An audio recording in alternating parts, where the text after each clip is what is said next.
पिछले वीडियो में हम लोग रेस्पिरेटरी सिस्टम के विषय में चर्चा कर रहे थे और उसमें nostril, nasal cavity, pharynx, लैरिंग्स, trachea, bronchi, bronchiole और एल्वेली के विषय में हम लोग चर्चा कर चुके हैं।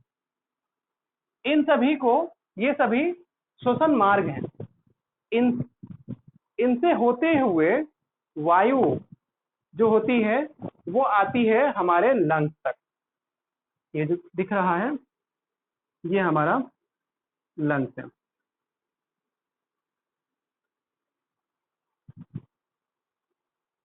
इस लंग्स के बारे में और देख लेते हैं। ये देखिए, ये एक लंग्स की पिक्चर है। लंग्स हमारे दो होते हैं। एक होता है राइट, जो राइट साइड में होगा उसे राइट कहेंगे, ऐसे जो राइट साइड में होगा उसे राइट कहेंगे और जो लेफ्ट साइड में होगा उसे लेफ्ट कहेंगे। तो ये राइट हो गया और ये हो गया लेफ्ट। लंग्स हमारा झिल्ली के अंदर यानी मेम्ब्रेन के अंदर होता है और वो मेम्ब्रेन दो होते हैं। एक अंदर होता है, उसे हम विसरल प्लूरा कहते हैं। विसरल का अर्थ ही होता है आंतरिक। विसरल मतलब आंतरिक। और उसके ऊपर एक और मेम्ब्रेन होता है जिसे हम पेरिटल प्लूरा कहते हैं या पेरिटल प्लूरल मेम्ब्रेन। बाहर वाले को पेरिटल प्लूरल मेम्ब्रेन और अंदर वाले को विसरल प्लूरल मेम्ब्रेन या ऐसे विसरल प्लूरा भी उसको कह सकते हैं। लंग्स का काम जो होता है वो वायु को शुद्ध करना, ब्लड को शुद्ध करना। ये ब्लड में क्या होता है, ऑक्सीजन को मिला देता है, जिससे ब्लड हमारा शुद्ध हो जाता है। इस लंग्स के नीचे यहाँ पे एक और अंग होता है जिसे हम डायफ्राम कहते हैं। और ये डायफ्राम हमारे ब्रीदिंग यानी एक्सटर्नल रेस्पिरेशन, ब्रीदिंग में बहुत महत्वपूर्ण है। ब्रीदिंग के लिए बहुत महत्वपूर्ण है। होता क्या है, पहले तो इस डायफ्राम के बारे में जानते हैं। ये डायफ्राम जो होता है ये थोरेसिक कैविटी और एब्डोमिनल कैविटी के बीच में होता है, यानी कि इन दोनों को बांटता है। थोरेसिक कैविटी और एब्डोमिनल कैविटी को अलग अलग करता है। ये हमारा स्केलेटल मसल का बना होता है। और ये डायफ्राम जब नीचे आता है तब हम सांस अंदर लेते हैं और ये डायफ्राम जब ऊपर जाता है, ये डायफ्राम जब ऊपर जाता है तो हम सांस छोड़ते हैं। कैसे, देखिए, जब ये डायफ्राम नीचे आता है, सांस जब आप अंदर लेंगे तो रिब्स आपकी फैलेंगी। तो जब ये डायफ्राम नीचे आता है और रिब्स हमारी थोड़ी फैलती हैं तो अंदर जो होता है वो स्पेस ज्यादा हो जाता है, यानी कि अंदर जो होता है वो वॉल्यूम बढ़ जाता है। अब जब वॉल्यूम बढ़ेगा अंदर तो वहां पे प्रेशर घट जाएगा। किसकी तुलना में, जो बाहरी वायुमंडल की जो प्रेशर होता है इसकी तुलना में घट जाएगा। जब घटेगा तो हाई प्रेशर से लो प्रेशर की तरफ हवा जाएगी। ठीक, फिर क्या होगा, जब ये डायफ्राम ऊपर की तरफ आएगा, ये डोम शेप में जब होगा, ये गुंबद के आकार में होता है। जब ये डायफ्राम ऊपर जाएगा तो ये डोम शेप में हो जाएगा, यानी गुंबद के आकार में हो जाएगा। तो देखिए, जब ये ऊपर जाएगा और रिब्स हमारी जरा सी सिकुड़ेंगी, यानी अंदर जो हो गया वो जगह कम हो गया, यानी कि वॉल्यूम घट गया। और जब वॉल्यूम घट जाएगा तो वहां पे प्रेशर बढ़ जाएगा। और जब प्रेशर बढ़ेगा तो यहाँ से हवा निकल के फिर बाहर चली जाएगी, वायुमंडल में चली जाएगी। इस तरीके से ये डायफ्राम ऊपर नीचे होते रहता है और हमारा इनहेलेशन और एक्सहेलेशन चलते रहता है, यानी हम सांस लेते रहते हैं। तो यहाँ तक की जो क्रिया है, सांस लेना और सांस छोड़ना, इन सब में हमारे श्वसन मार्ग, फेफड़ा और डायफ्राम का रोल होता है। अब एल्वियली के पास ब्लड आएगा और वहां से कोशिकाओं तक ले जाएगा, तो उसको हम कहेंगे वायु को जब ले जाएगा तो उसे हम कहेंगे इंटरनल रेस्पिरेशन। समझते हैं इसको जरा थोड़ा और। देखिए, रेस्पिरेशन चल रहा है, श्वसन। इसको शुरुआत में मैंने बता दिया था दो, एक बाह्य श्वसन यानी कि सांस लेना और सांस छोड़ना, यानी फेफड़े तक गई वायु और फिर वहां से निकलती है, ऑक्सीजन की मात्रा बदलती है, कार्बन डाइऑक्साइड निकलती है। सांस लेना सांस छोड़ना यहां तक का हो गया ब्रीदिंग, और इसी को कहते हैं एक्सटर्नल रेस्पिरेशन। और इसमें ऊर्जा नहीं प्राप्त होती, इसमें ऊर्जा खर्च होती है, इन सारी क्रियाओं को करने के लिए ऊर्जा खर्च होती है। अब इसके बाद जो रेस्पिरेशन होगा, यानी कि एल्वियली तक हमारा ब्लड चला गया है, वायु चला गया है, एल्वियली तक हमारा वायु चला गया है। अब इस एल्वियली के पास कौन आएगा? ब्लड आएगा। और इस ब्लड में होता है हीमोग्लोबिन। ये हीमोग्लोबिन क्या करेगा? ले जाके ऑक्सीजन को लेगा और कोशिकाओं तक ले जाएगा, फिर वहां पे जो कार्बन डाइऑक्साइड बनेगा उसको वापस ले आकर के इसी एल्वियली को देगा। यानी कि ब्लड क्या करेगा? एल्वियली से गैसों का आदान प्रदान करेगा। और ब्लड में जो हीमोग्लोबिन होता है, हीमोग्लोबिन जब ऑक्सीजन को ले जाके कोशिकाओं को देगा, कोशिका में भी किसको? माइटोकॉन्ड्रिया को जब देगा, तब वहां पे जो श्वसन होगा वो होता है इंटरनल रेस्पिरेशन, या फिर उसको हम कहते हैं सेलुलर रेस्पिरेशन। यानी कि जो हमारा जो एक्सटर्नल रेस्पिरेशन हो गया, यूं समझ लीजिए कि यहाँ तक का, फेफड़ा तक का हमारे जो अंग हो गए वो एक टंकी हो गए, इसमें हवा गया, टंकी में भरी हुई है, फिर हवा बाहर अंदर बाहर होते रहा, वहां पे जब ब्लड आएगा, ले जाएगा कोशिकाओं तक, तब वो इंटरनल रेस्पिरेशन होगा। ठीक है, अब हमें किसके बारे में देखना है? अब हमें देखना है सेलुलर रेस्पिरेशन या फिर इंटरनल रेस्पिरेशन के बारे में। देखते हैं।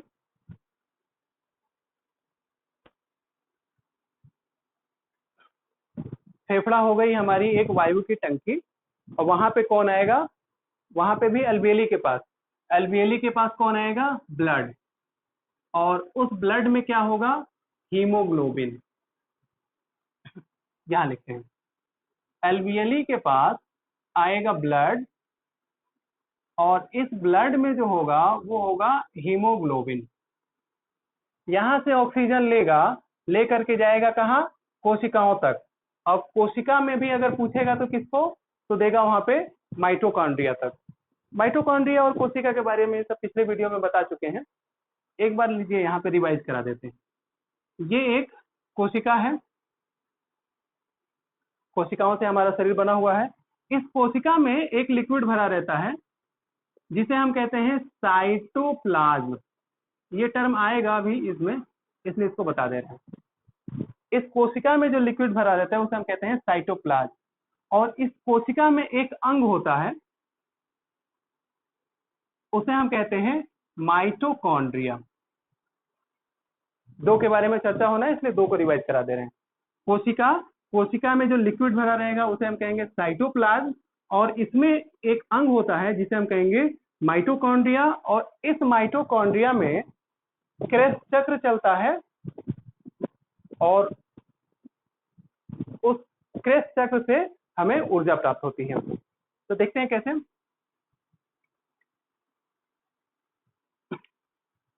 ब्लड, ब्लड में हीमोग्लोबिन, हीमोग्लोबिन एल्वियली से क्या लेगा? ऑक्सीजन। जब ये एल्वियली से ऑक्सीजन लेगा तब इसको हम कहेंगे ऑक्सी हीमोग्लोबिन, हीमोग्लोबिन। ठीक, ऑक्सीजन ले लिया, कहाँ जाना है? इसको जाना है कोशिका तक।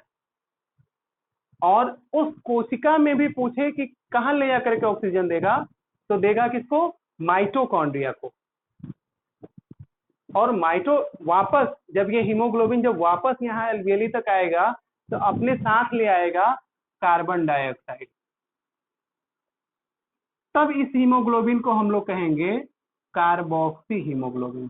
Carboxy haemoglobin. क्लियर है? जब ऑक्सीजन एल्वियली से ऑक्सीजन लिया हीमोग्लोबिन तो वो बन गया ऑक्सी हीमोग्लोबिन और लेकर के कहाँ जाएगा? कोशिका तक। कोशिका में किसको देगा? माइटोकॉन्ड्रिया को देगा। फिर उसके बाद जब वहां से वापस आएगा तो कोशिका से क्या लेकर आएगा? लेकर आएगा कार्बन डाइऑक्साइड। तब उसे हम कहेंगे कार्बोक्सी हीमोग्लोबिन और ये कार्बन डाइऑक्साइड ले आकर के कहाँ दे देगा? एल्वियली तक दे देगा। ये तो हो गया इसका ट्रांसपोर्टेशन। अब देखते हैं इंटरनल रेस्पिरेशन में ये ऑक्सीजन जाता है तो ये कार्बन डाइऑक्साइड बनता कैसे है और वहां पे एनर्जी यानी ऊर्जा बनती कैसे है। दो टर्म याद रखने हैं, ऑक्सी हीमोग्लोबिन जब ऑक्सीजन लेकर जाएगा और कार्बोक्सी हीमोग्लोबिन जब कार्बन डाइऑक्साइड वापस ले आकर के एल्वियली को देगा। और कोशिका में भी याद रखिएगा साइटोप्लाज्म और माइटोकॉन्ड्रिया। देखिए जो सेलुलर रेस्पिरेशन होता है यानी कि कोशिकीय श्वसन, कोशिकीय श्वसन, कोशिकीय श्वसन जो होता है ये भी दो तरीके का, एक होगा एनारोबिक, दूसरा होगा एरोबिक। इसी को कहा जाता है अनॉक्सी श्वसन, अनॉक्सी श्वसन, और इसको कहा जाता है ऑक्सी, ऑक्सी श्वसन। ये जो होता है इसमें ऑक्सीजन की आवश्यकता नहीं होती है और इसमें ऑक्सीजन प्रेजेंट रहता है। इसमें ऑक्सीजन अनुपस्थित रहता है और इसमें ऑक्सीजन उपस्थित रहता है। तो जिसमें ऑक्सीजन रहता है उसे कहेंगे ऑक्सी श्वसन और जिसमें ऑक्सीजन की उपस्थिति नहीं रहती है उसे हम कहेंगे अनऑक्सी श्वसन, मतलब ऑक्सीजन नहीं है इसमें। ये श्वसन जो होता है ये बैक्टीरिया में और ईस्ट में होता है जिसका इंडस्ट्रियल उपयोग किया जाता है। यहाँ पे मनुष्यों में ये दोनों होगा। देखिए अनॉक्सी श्वसन में क्या होता है, जो आपने भोजन ग्रहण किया है तो उस भोजन में जो सबसे सरल पदार्थ होता है वो ग्लूकोज होगा और ग्लूकोज कहाँ जाके स्टोर हो जाएगा? कोशिका में। और फिर उसी ग्लूकोज से अभी एनर्जी प्राप्त होगी। तो देखिए अनॉक्सी श्वसन में क्या होता है, ये जो श्वसन होता है ये होता है साइटोप्लाज्म में। कोशिका में जो लिक्विड होती है उसे हम कहेंगे साइटोप्लाज्म में। यहाँ क्या होता है 4 एटीपी बनता है, 4 एटीपी। अब एटीपी क्या होता है? एटीपी एडिनोसिन ट्राइफॉस्फेट होता है। ये ऊर्जा का एक रूप होता है। इसको एनर्जी करेंसी भी कहा जाता है, एनर्जी करेंसी भी कहा जाता है। जो ऊर्जा हमें मिलती है ग्लूकोज के टूटने से वो हीट और एटीपी के रूप में मिलती है।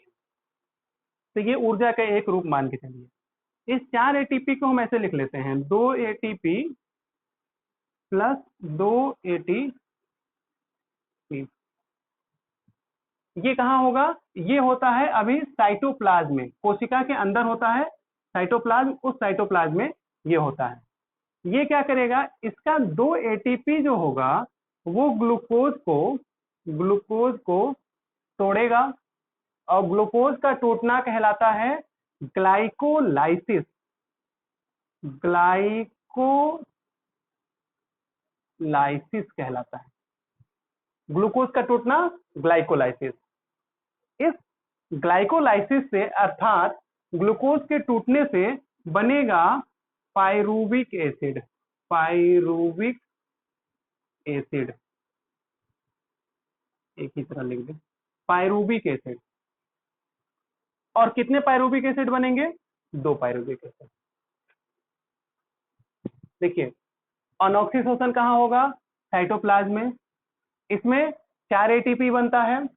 4 एटीपी में से 2 एटीपी क्या करेगा? ग्लूकोज को तोड़ेगा। अब ग्लूकोज टूटेगा तो क्या बनेगा? Pyruvic acid. कितने पायरुविक एसिड? 2 pyruvic acid. अब आगे यहाँ पे मतलब कि ऑक्सीशोषण में, ये हो गया अनऑक्सीशोषण। अब ऑक्सीशोषण में जहां पे ऑक्सीजन प्रेजेंट है, हीमोग्लोबिन ले आकर के ऑक्सीजन किसको दिया है? माइटोकॉन्ड्रिया को।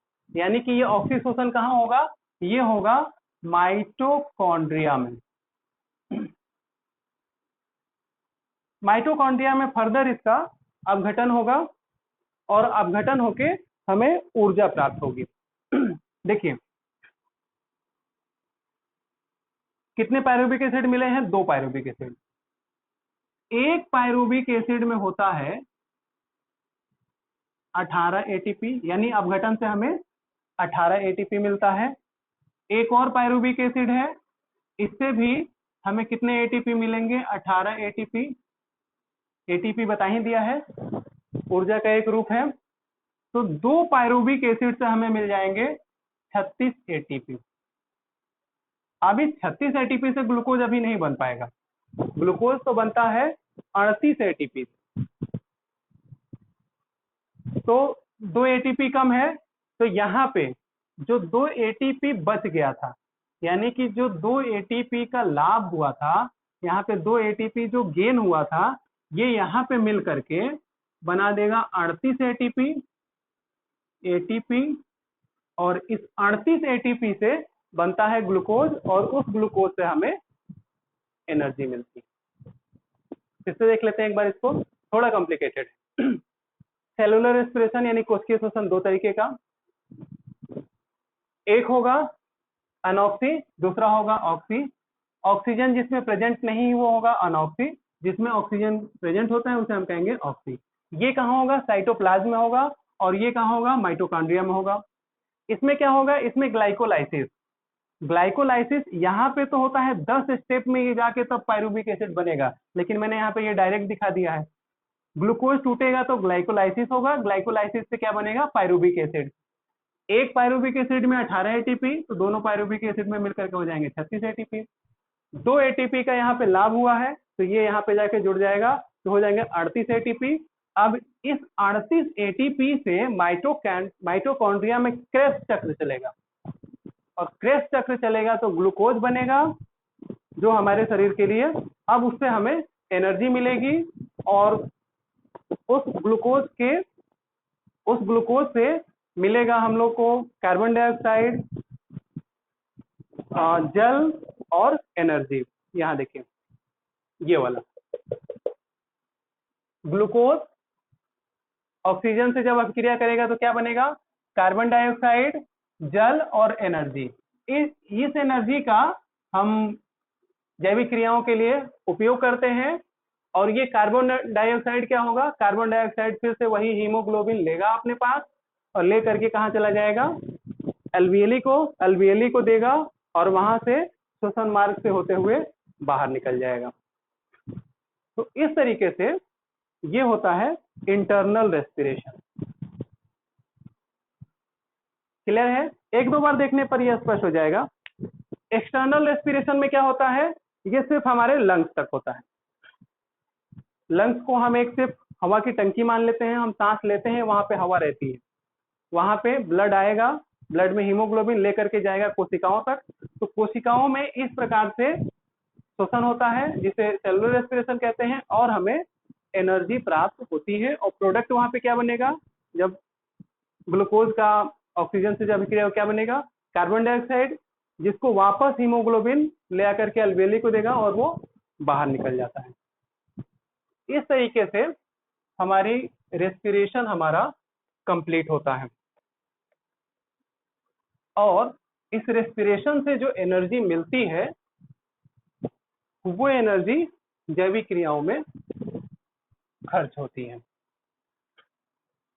अब इससे जुड़े एक दो टर्म और रह गए हैं,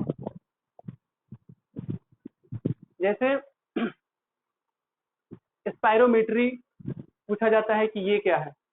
देखिए जब आप सांस लेते हैं, कितना सांस लेते हैं, इसे नापना स्पायरोमेट्री कहलाता है। एक बार में कितना सांस लिया, कितना छोड़ा आपने, इसको नापना स्पायरोमेट्री कहलाता है। ये नाप के डॉक्टर पता कर लेते हैं कि आपका लंग्स सही काम कर रहा है कि नहीं काम कर रहा है। अगर ये मेजरमेंट में सही नहीं आ रहा है तो आपके लंग्स में कुछ ना कुछ गड़बड़ी है। और इसको नापने के लिए स्पायरोमीट्री के लिए एक डिवाइस बना हुआ है जिसे हम कहेंगे स्पायरोमीटर, यानी कि इनहेलेशन और एक्सहेलेशन की जो अमाउंट होता है इसको नापने के लिए पूछा जाए कि किससे नापते हैं, तो नापते हैं कितना सांस लेते हैं एक बार में, कितनी वायु लेते हैं, कितनी मात्रा में लेते हैं, तो वो लगभग 500 ml। ये वैरी करता है, आपका प्रोफेशन क्या है। अगर आप एथलीट हैं तो ये बढ़ेगा, और आप ज़्यादा मेहनत का काम नहीं करते हैं या आप मतलब जिस सांस से रिलेटेड अगर कोई ऐसा काम नहीं करते हैं, ज़्यादा भाग दौड़ का काम नहीं करते हैं, तो ये थोड़ा कम रहता है। यहाँ पे एक स्वस्थ व्यक्ति के लिए लिया गया है तो 500 ml होता है। 500 ml मतलब कि आधा लीटर। आधा लीटर अब एक बार में सांस लेते हैं और सांस छोड़ते हैं। अब इस आधा लीटर में भी जान लीजिए, आधा लीटर में भी तो नाइट्रोजन जो होता है वो 78% होता है, तो अधिकतर मात्रा में तो ऑक्सीजन ही होता है। जो 21% होता है वही, यानी इस आधा लीटर में भी बहुत कम मात्रा में ऑक्सीजन होता है। तो एक बार में कितना आपने वायु लिया, इसे हम कहते हैं टाइडल वॉल्यूम या टीवी। एक बार में कितना ऑक्सीजन लिया, कितना मतलब वायु लिया, उसे हम कहते हैं टाइडल वॉल्यूम। और पूछा जाए कि आप एक बार में कितना अधिकतम ले सकते हैं। नॉर्मल स्थिति में आप नॉर्मल जब बैठे हैं या कोई काम कर रहे हैं तो तब तो 500 ml ही है, ठीक है, उसे हम कहेंगे टाइडल वॉल्यूम।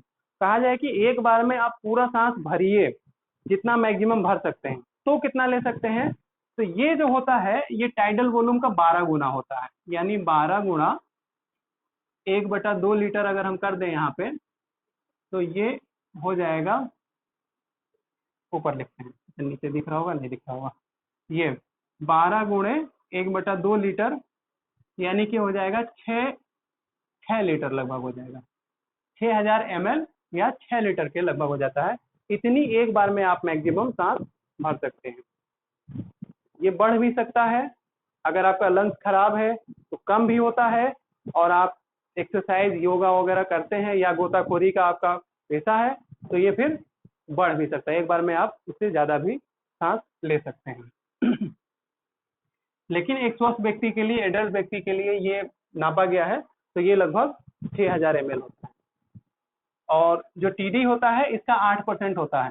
कई बार ये पूछ लेता है कि टीएलसी यानी टोटल लंग्स कैपेसिटी का कितने % होता है टीबी, तो वो 8% होता है। देख लीजिए, ये 6000 का जब 8% आप निकालेंगे तो ये निकलेगा टीबी, यानी कि टाइडल वॉल्यूम। निकाल लेते हैं, परसेंटेज मतलब कि बटा 100, ये कट गया 48, ये 480 ml, यानी कि लगभग ये 500 ml के आया। यानी कि ये लगभग जो होता है टीबी जो होता है टीएलसी का 8% होता है। अब एक चीज और पूछी जाती है कि 1 मिनट में आप कितनी बार सांस लेते हैं। 1 मिनट में रेस्ट पोजीशन में जब आप आराम कर रहे होंगे तब आप 14 से 18 बार सांस लेते हैं। ये संख्याएं कई किताबों में अलग अलग लिखी रहती हैं, कहीं 10 से 15 बार लिखा हुआ है, तो कहीं 15 से 20 बार लिखा हुआ है। इस तरीके से मैंने 14 से 18 वाला ले लिया है। तो 1 मिनट में मैंने इन दोनों का भी मीडियम ले लिया। मान लिया कि हम 1 मिनट में 16 बार सांस लेते हैं, 14 से 18 बार सांस लें तो कभी 14 बार लेंगे, कभी 18 बार, तो हम उसका मीडियम ले लेते हैं, मान लेते हैं कि 16 बार सांस लेते हैं। और एक बार में कितना लेते हैं, 500 ml, तो 16 से जब हम इसमें गुणा कर लेते हैं लगभग 8000 ml, यानी कि 1 मिनट में आप 8 लीटर वायु अंदर लेते हैं और बाहर करते हैं। क्लियर है। 2-3 चीजें और पूछी जाती हैं इसमें कि जब आप सांस लेते हैं तो कौन सा गैस, इसको शुरुआत में मैंने बता दिया था। जब सांस लेते हैं तो वो सारी गैस जो वायुमंडल में है, जिसमें नाइट्रोजन सबसे ज्यादा मात्रा में है और ऑक्सीजन होता है, मेडिकल ऑक्सीजन क्या होता है? मेडिकल ऑक्सीजन में देखिए, ये उसके सिलेंडर की पहचान होती है। उसका सिलेंडर मेडिकल ऑक्सीजन जो होता है वो सफेद कलर का होता है, सफेद से उसको पेंट किया जाता है। इसमें ऑक्सीजन का कंसंट्रेशन बढ़ा दिया जाता है, यानी ऑक्सीजन की मात्रा उसमें बढ़ा दिया जाता है। ये किस ऑक्सीजन में? ये अभी आईसीयू वाले में नहीं है। ये कभी कभी जब मास्क लगा देते हैं या फिर यहाँ पे आपको जो सांस लेने में दिक्कत होती है, यहाँ पे एक पाइप ले आके लगा देते हैं, तो उसमें ऑक्सीजन का कंसंट्रेशन सिर्फ बढ़ा दिया जाता है, तो उसे हम मेडिकल ऑक्सीजन कहते हैं। लेकिन अगर आप आईसीयू में हैं, आईसीयू का मतलब होता है intensive care unit. Intensive care unit यहाँ पे है, तब क्या किया जाता है, एक पाइप आपके ट्रैकिया तक पहुंचा दिया जाता है, क्योंकि लंग्स आपका काम नहीं कर रहा होता है। तो उस ऑक्सीजन में हीलियम फिर मिलाया जाता है। हीलियम के लिए पहचान होती है कि वहां पे एक स्ट्रिप दी जाती है, ब्राउन कलर की, उस सिलेंडर में ब्राउन कलर की स्ट्रिप दी जाती है, तो उसमें हीलियम और ऑक्सीजन मिक्स होते हैं। हीलियम हल्का गैस है, तो मशीन अंदर पहुंचा देता है, फिर बाहर निकालने में थोड़ी आसानी रहती है उसको। उसके बाद अगर आप नॉर्मल हैं और पहाड़ों पर जा रहे हैं, यानी पर्वतारोही के लिए, जब पर्वतारोहण के लिए जब जा रहे हैं, तो वहां पे जो सिलेंडर ले जाते हैं, तो उस सिलेंडर में ऑक्सीजन के साथ नाइट्रोजन मिक्स किया जाता है। नाइट्रोजन के लिए ये पहचान होती है, उस पर ब्लैक स्ट्रिप बनाया जाता है। और अगर आप गोताखोरी करते हैं, यानी समुद्र में गोते लगाते हैं, डुबकी लगाते हैं, तो ये 40 मीटर तक, यानी कि 130 फीट तक जो होता है, अगर आप जा रहे हैं तो वहां तक आपको दिया जाता है नाइट्रोजन, मतलब ऑक्सीजन में नाइट्रोजन जो मिला होता है उसे दिया जाता है। लेकिन उससे ज्यादा गहराई पे जब आप जाएंगे तो नाइट्रोजन फिर नुकसान पहुंचाता है, ये खुद ही टॉक्सिक हो जाता है, इसलिए वहां पे आपको ऑक्सीजन के साथ हीलियम मिक्स करके दिया जाता है। क्लियर है? आप देख लीजिए, यहीं पे जब नॉर्मल सांस ले रहे हैं, धरती पर हैं, जमीन पर हैं, तो आप तो नाइट्रोजन और प्लस ऑक्सीजन तो ले ही रहे हैं। पहाड़ों पर जब जाते हैं, पहाड़ों पर तो आपको सिलेंडर दिया जाता है, वहां तो सांस लेने के लिए ऑक्सीजन सांस में ले जाना पड़ता है, तो उस ऑक्सीजन में नाइट्रोजन रहेगा। ठीक, आप समुद्र में जब गोते लगा रहे हैं, तो जब गोते लगाते हैं तो कम गहराई पर तो आपको फिर वहीं पे ऑक्सीजन के साथ नाइट्रोजन दिया जाएगा। लेकिन अगर ज्यादा गहराई है, अधिक गहराई है, तो आपको ऑक्सीजन के साथ फिर हीलियम दिया जाएगा, हीलियम मिला करके दिया जाएगा।